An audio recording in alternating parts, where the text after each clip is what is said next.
Today, my friends, we're looking at inchies. Now, some people might know inchies from small works of art that are 1 inch by 1 inch, but for zines, we're basically saying that it's a microzine that's between 1 inch but less than 2 inches. So anywhere in between is an inchie for a microzine. If you're in Australia or somewhere uses metric, so it would be more than 2.5 centimetres, less than 5 centimetres. I like to go right in the middle and have my inchies at 1.5 inches by 1.5 inches.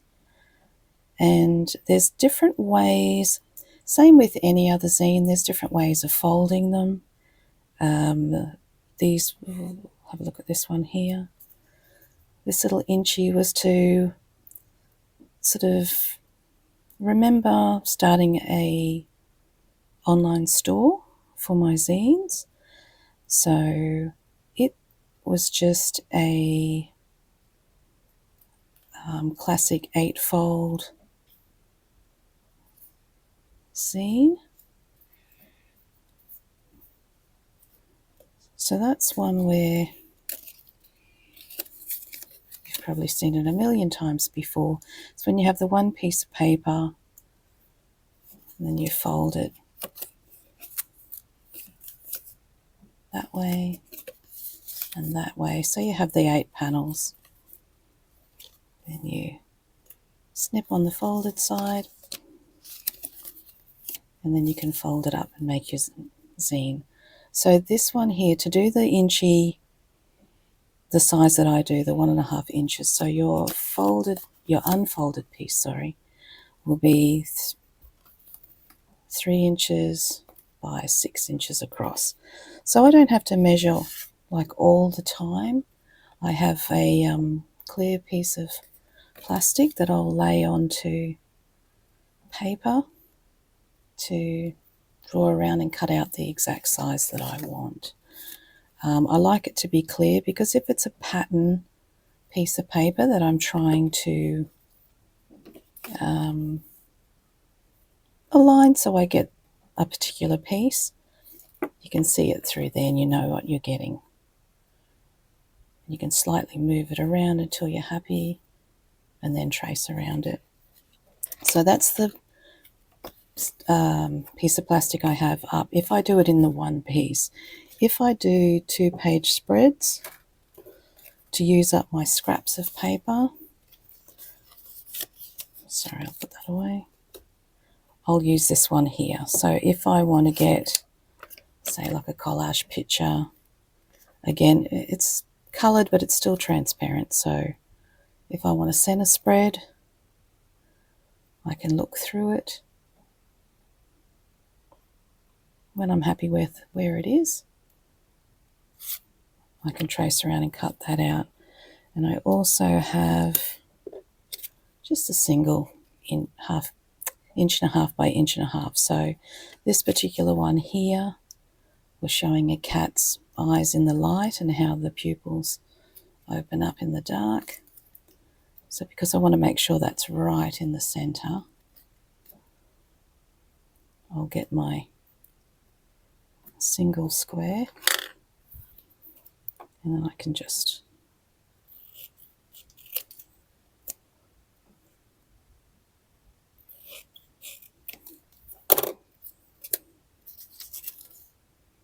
cut it to the shape I want.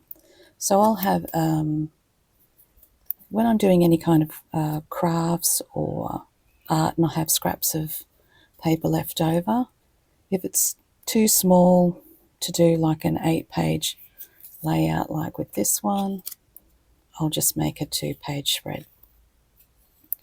So I usually only put, not counting the cover, I usually only put about 3 spreads in there, otherwise it gets a bit thick.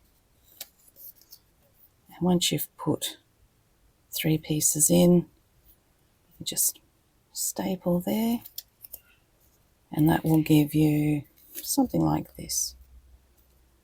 So I tend to use the stiffer cardboard for the outside and the thinner papers for the inside.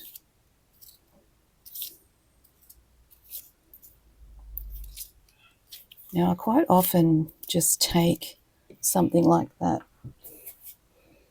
If I'm going out somewhere, I have like a little container here. When I go out and if I'm a bit nervous, I don't want to be stimming in public and flapping around like a fish. So I try and keep things handy to keep my hands busy. So I'll either have little bits and pieces, scraps that I want to cut out for collage. So if I'm sitting somewhere and I'm a little bit anxious or even bored, I've got this in my bag. I can throw in a couple of inchies.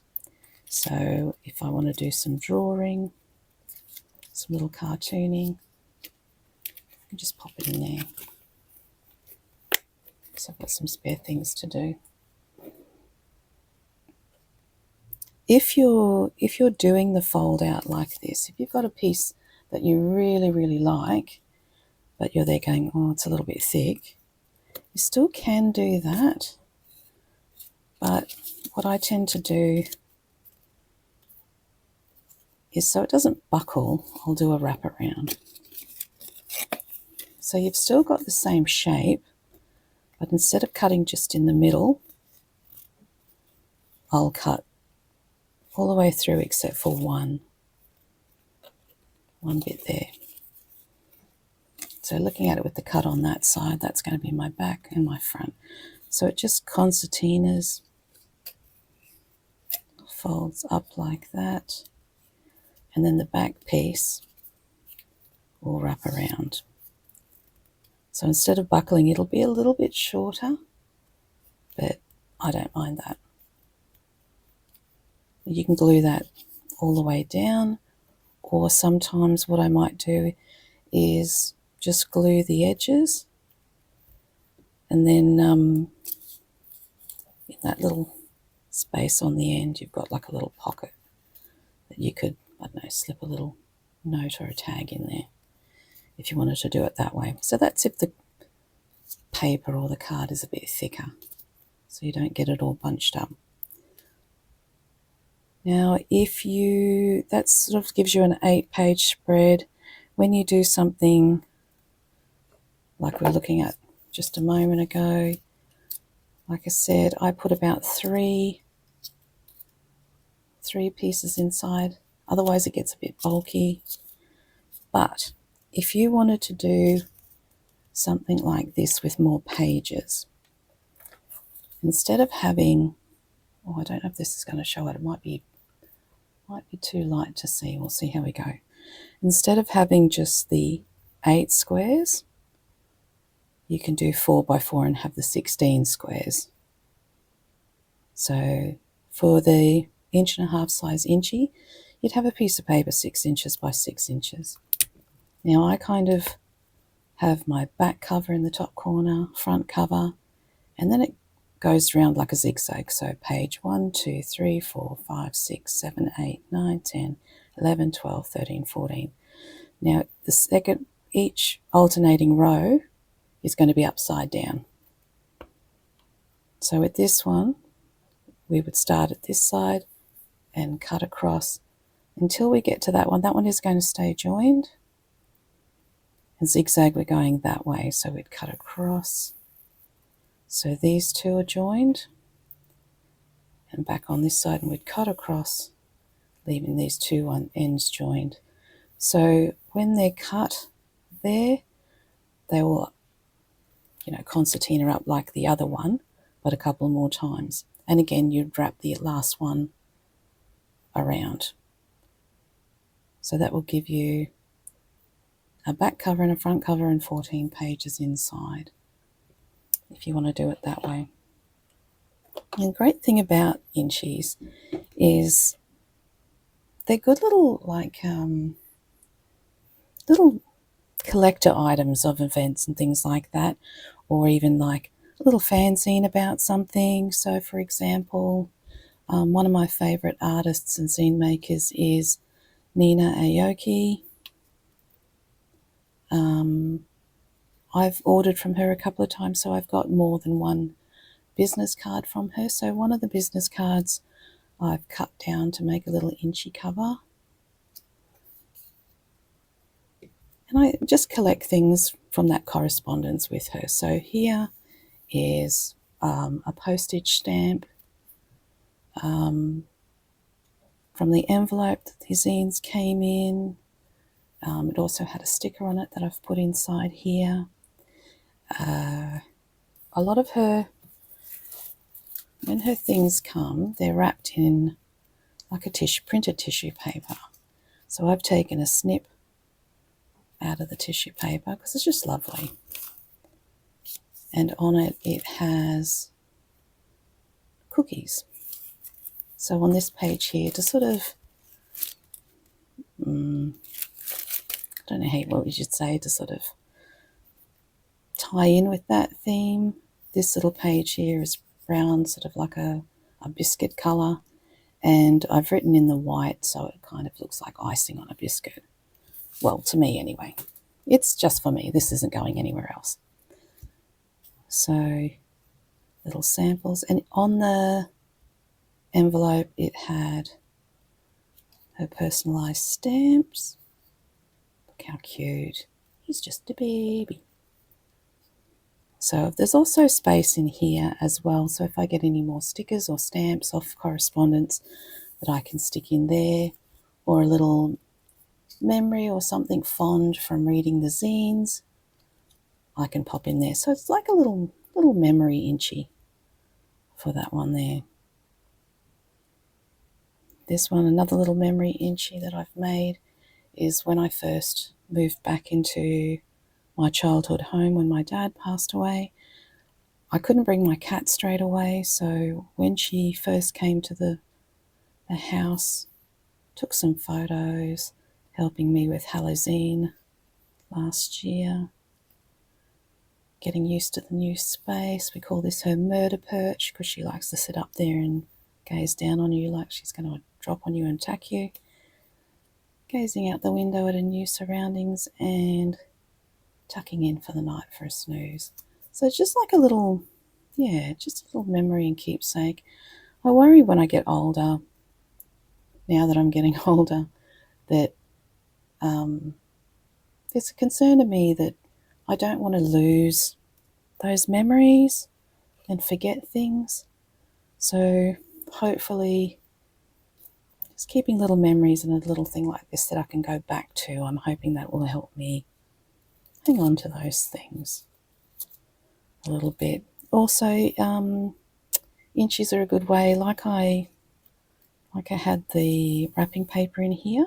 If you were having like a 21st or a wedding anniversary, a special occasion, if you had gifts, you could just take your, like a little scrap of each, or a couple, just your couple of favourite wrapping paper, and you could pop it in something like this, and you might have the little sample of wrapping paper there, but on here you might write a little note about what was inside the wrapping paper, like a gift or who it was from and why it was so special. Like it might have been the last gift you got from a relative before they passed away and how it was special or something like that.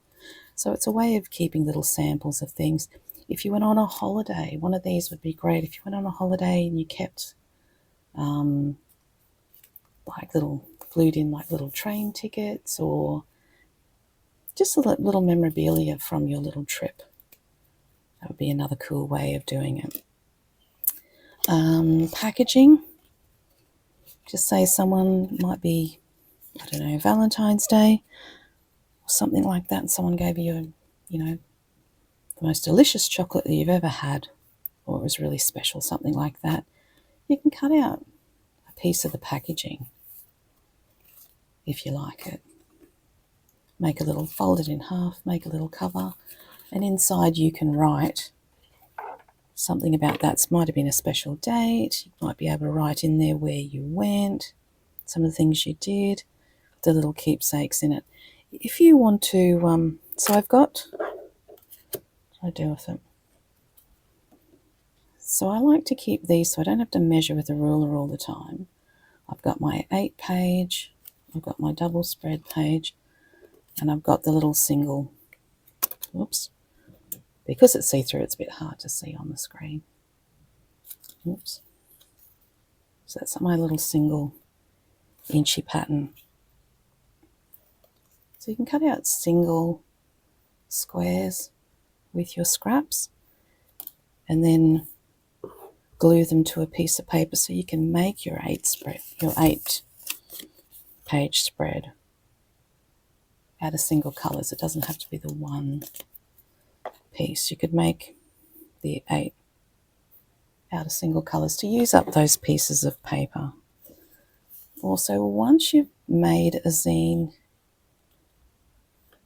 again, it can be collage.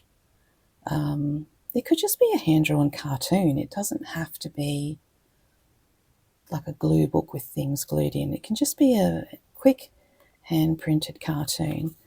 You can scan it. You could send a digital copy off to a friend if it's hard to get, like, to post them a handmade copy.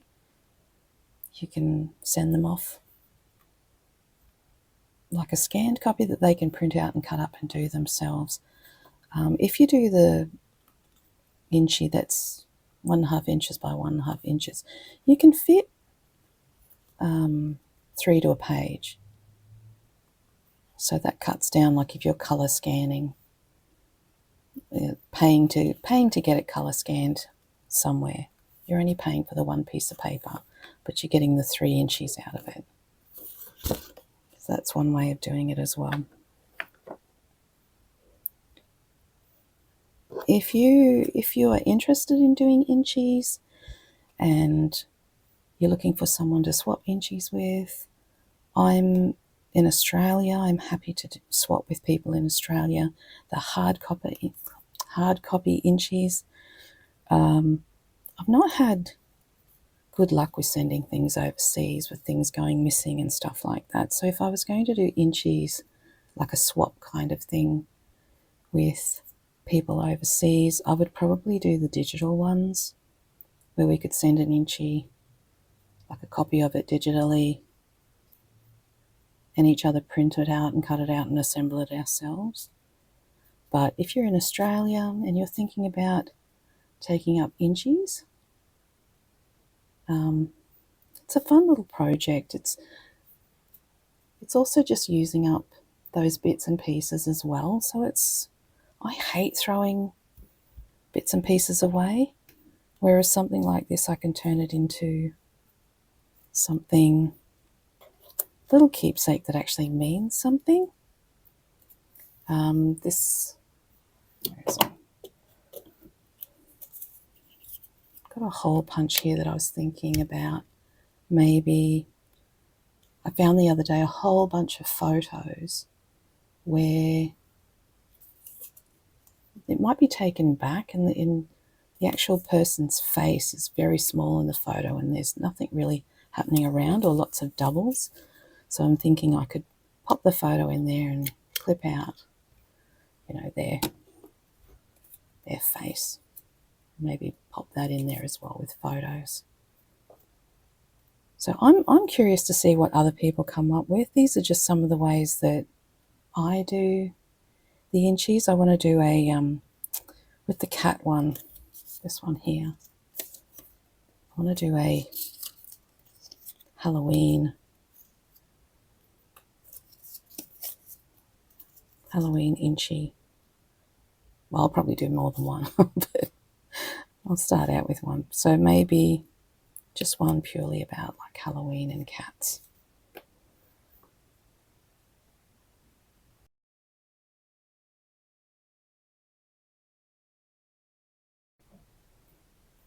Before I go, I'll just show you how I keep the Inchies in good condition so they're not getting battered around. So I use a folder for them. This is a coin collectors type folder. You just have to make sure that if you're ordering these sheets for your inchies that you take a look at the size of the actual pockets, because the coin pockets can come in. One's for really small coins. This is for like the larger ones. So the inches are 1.5 inches squared, and I'm pretty sure the pocket is like 1 3/4 or something. So yeah, you just have to make sure that whatever size inchie that you decide to do, when you're ordering these, that the individual pocket size will fit them. So I find it just a way to organise them. I can just flip through when I want to. You take them in and out of the back. Just keeps them protected so they're not being knocked about when you're not actually looking through them. So I can get papers ready that when I decide to do a zine, I might go through and find one of the papers that actually suits the theme of the microzine Inchie. This folder here is also for, I don't know if anyone does the ATCs, like the artist trading cards. They're a particular size as well, so they're 2.5 inches by 3.5 inches. So they will fit into a trading card folder. So I also do a trading card, like an ATZ size. So they will fit into the trading card size pockets. So these ones here are just my blank papers, and when I decide on a mini zine that I want to do, then I'll just collage or put the pieces of paper in there. So I just have a variety of papers ready for those. So this is for my ATZs and my inchies. So that's just one way you could look after them. You might want to keep them in smaller boxes. It's up to you. This way I can just, if I want to read one, I can just flip through like a book. So that's how I look after mine. Can't wait to see what inchies you come up with. Keep me posted. Tag me in any videos that you do or anything on Instagram if you make an inchie. I would love to see how they go. All right. See ya.